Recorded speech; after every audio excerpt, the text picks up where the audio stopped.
মাহে রমজানুল মুবারক কোন ব্যক্তির জন্য অকল্যাণ বয়ে আনবে, কোন ব্যক্তির জন্য মাহে রমজানুল মুবারক দুঃখ এবং বেদনার মাস, কোন ব্যক্তির জন্য অত্যন্ত পরিতাপের কারণ হয়ে যাবে মাহে রমজানুল মুবারক। নবীজি সাল্লাল্লাহু আলাইহি ওয়াসাল্লাম একদিন মেম্বারে পরপর 3 বার আমিন বলেছেন।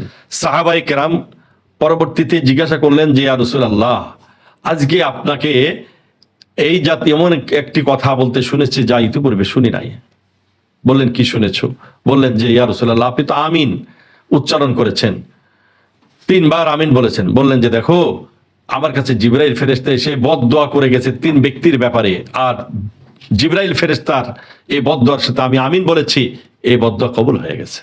তার মধ্যে প্রথম, রাগিমা আনফু রাজুল দুকিতু ইনদাহু ফালাম ইসাল্লি আলাইহি, ওই ব্যক্তির নাক ভূলুষ্ঠিত হোক, ওই ব্যক্তি ধ্বংসের দিকে ধাবিত হোক। যে ব্যক্তির নিকট আমি পয়গম্বরের নাম উচ্চারণ করা হলো, আমার নাম শোনার পরেও 2টা ঠোঁট লড়াইয়ে সাল্লাল্লাহু আলাইহি ওয়াসাল্লাম উচ্চারণ করলো না, আমার নাম শোনার পরেও দরুদ পাঠ করলো না, ওই ব্যক্তির নাক ভূলুষ্ঠিত হোক, ওই ব্যক্তি ধ্বংস হয়ে যাক। জিবরাইল দোয়া করেছে, আমি আমিন বলেছি, আল্লাহ প্রার্থনা কবুল করে নিয়েছে। অর্থাৎ নবীজির নাম শোনার পরে প্রথম শোনার সাথে সাথে সাল্লাল্লাহু আলাইহি সাল্লাম পাঠ করা সকলের উপর ওয়াজিব। এরপরে যতবার নবীজির নাম শুনবো বা পড়বো, উচ্চারণ করব, ততবার সাল্লাল্লাহু আলাইহি সাল্লাম বলা মুস্তাহাব, অর্থাৎ সওয়াবের কারণ হবে।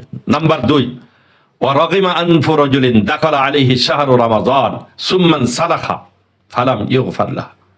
নবীজি সাল্লাল্লাহু আলাইহি সাল্লাম ওই ব্যক্তির কথা বলেছেন যে ওই ব্যক্তির নাক ভূলুষ্ঠিত হোক, ধ্বংসের দিকে ধাবিত হোক ওই ব্যক্তি, যে ব্যক্তির নিকট মাহে রমজানুল মুবারক আসলো, মাহে রমজানুল মুবারক সে পেল, সুম্মান সালাখা, অথবা রমজান মাস বিদায় হয়ে চলে গেল, কিন্তু ফালাম ইগফারলাহু, তার গুনাহ মাফ হলো না, তার গুনাহ মাফ করাতে পারলো না। নাম্বার 3, নবীজি বলেন, তৃতীয়বারে জিবরাইল দোয়া করেছে, আমি আমিন বলেছি। জিবরাইল আলাইহিস সালাতু ওয়াস সালাম ওই সময় বলেছিলেন, রাগিমা আনফু রাজুলিন আদরাকা আবাওয়াহুল কিবারা ফালাম ইদখিলাহুল জান্নাহ, ওই ব্যক্তির নাক ভূলুষ্ঠিত হোক, ওই ব্যক্তি ধ্বংসের দিকে ধাবিত হোক, যে ব্যক্তির নিকট তার বাবা মা বার্ধক্যে উপনীত হলো, বাবা মার খেদমত আঞ্জাম দিয়ে ওই বাবা মা তাকে জান্নাতে নিতে পারলো না।